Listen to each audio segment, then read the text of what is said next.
খিদে লাগছে তোমাদের? আসো এদিকে,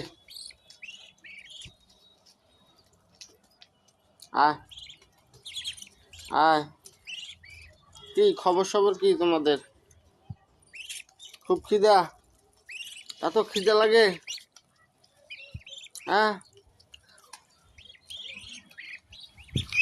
একটাকে ধরছি, দেখি ওরা এসে কি করে। দেখি দেখি ওরা সবাই খেপে গেছে। ওরে বাবা, ওরে হায় হায় হায় হায়। একটু আসতে, এত মারলে তো আমি তো আমার হাতে তো ব্যথা লাগবো। আরে বাপরে। দেখেন বন্ধুরা, দেখেন এই হাঁসগুলো হচ্ছে চীন হাঁস। এদের একজনকে যদি ধরা যায় তাহলে মনে করেন আপনার খবর শেষ।